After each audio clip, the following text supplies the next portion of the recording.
Hello guys, welcome to this video. Meu nome é Bruna, eu sou licencianda do curso de Letras, Português e Inglês da UESC e agora professora do programa Universidade para Todos. Hoje nós vamos aprender sobre Simple Present. E por que aprender sobre isso? O Simple Present é um dos tempos verbais do inglês e um dos mais utilizados. Ele equivale mais ou menos ao nosso presente do indicativo que temos no português. E assim como no português utilizamos muito o presente do indicativo, no inglês utiliza-se muito o Simple Present. Por isso é tão importante vocês aprenderem a usá-lo da maneira correta, porque vocês, ao terem contato com a língua inglesa, sempre vão ver esse tempo verbal ser utilizado e vão precisar utilizá-lo em vários momentos. Então, vamos lá. Primeiramente, eu vou falar sobre as funções, os usos do Simple Present. Depois, eu vou falar sobre a sua estrutura, como formular frases afirmativas, negativas e interrogativas usando o Simple Present. Devemos ter em mente que o Simple Present, assim como os demais tempos verbais, possui determinadas funções. Uma delas é falar sobre coisas que acontecem frequentemente, ou seja, rotina diária, hábitos e costumes. A segunda delas é falar sobre fatos e verdades gerais. E a terceira é falar sobre estados emocionais, características físicas e pessoais. Vamos para alguns exemplos? I always wake up at 7 a.m. I always wake up at 7 a.m. Eu sempre acordo às 7 da manhã. Ou seja, é algo que eu faço todos os dias, frequentemente. Portanto, Simple Present. Outro exemplo. She works at the office. She works at the office. Ela trabalha no escritório. É um fato, não é? Ela trabalha no escritório, portanto, Simple Present também.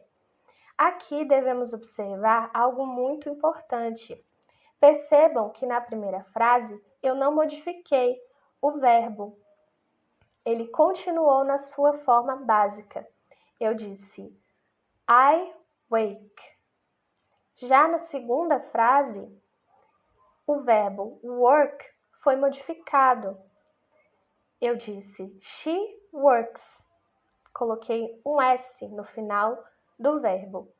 Isso porque a regra principal do Simple Present é que o verbo na terceira pessoa do singular é modificado e apenas na terceira pessoa do singular. Nas outras pessoas, ele continua na sua forma básica, que é o verbo no infinitivo sem a preposição to. Nesse caso, seria work. Mas aí, como está na segunda ou na terceira pessoa do singular, fica works. Nós acrescentamos o S no final. Vamos ver outro exemplo? The sun rises every morning. The sun rises every morning. O sol nasce todas as manhãs. Percebam que o sol, the sun, não é uma pessoa, né? Ele é um elemento da natureza. Por isso, ele não é she nem he, ele é it. O it é usado para falar de objetos, de coisas que não são humanas, animais, etc. Na maioria dos verbos, utilizamos o S no final, como, por exemplo, nos verbos feel, live, talk. Na terceira pessoa do singular fica como she feels, he lives, it talks. Já os verbos que terminam em dois S's, ou SH, CH, O e X, acrescentamos ES no final. Como, por exemplo, o verbo pass, she passes, ou o verbo go, he goes, ou o verbo relax, she relaxes. Nos verbos que terminam em consoante mais y, retiramos o y e acrescentamos ies. Por exemplo, o verbo cry. Fica he cries, ou o verbo copy. Fica she copies. E já nos verbos que terminam em vogal mais y, acrescentamos apenas o s, como por exemplo o verbo play. She plays.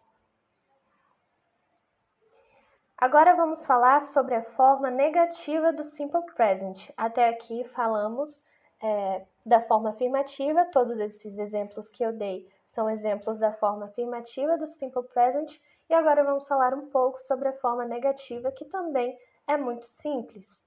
Basicamente, para formar uma frase negativa, você precisa apenas inserir o verbo auxiliar do ou does.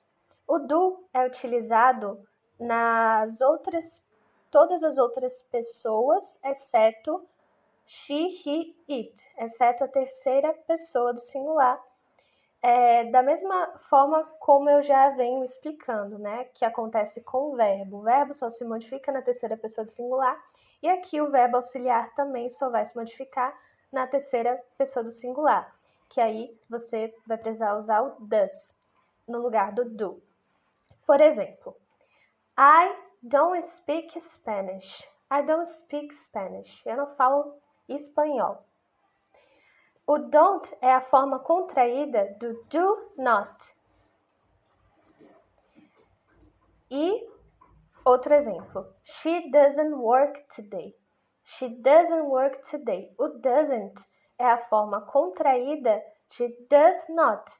Então, quando você disser I alguma coisa, né? Eu alguma coisa, você utiliza, ou melhor, eu não alguma coisa, né? Negando, você utiliza o don't ou o do not.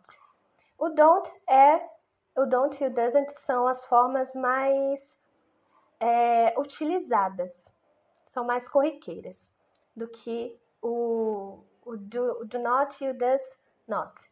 Mas o importante é que vocês entendam isso, que o verbo auxiliar na terceira pessoa do singular, você vai utilizar does, e nas outras pessoas vai utilizar do.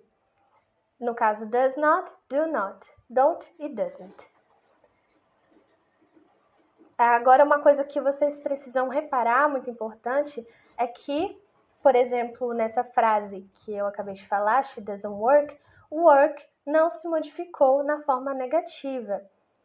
Como eu venho dizendo até agora, que o verbo se modifica na terceira pessoa do singular, só que no caso de frases negativas, o verbo auxiliar does já está indicando que se trata da terceira pessoa do singular.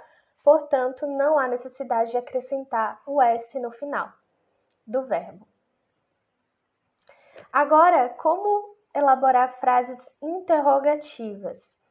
Ao fazer uma pergunta no simple present, basta você colocar o verbo auxiliar do ou does no início da pergunta.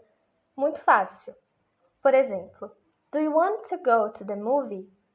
Do you want to go to the movie? O que eu fiz? Apenas coloquei o do na frente da pergunta e está feita a pergunta. No caso da terceira pessoa do singular, eu usaria o does e não o do.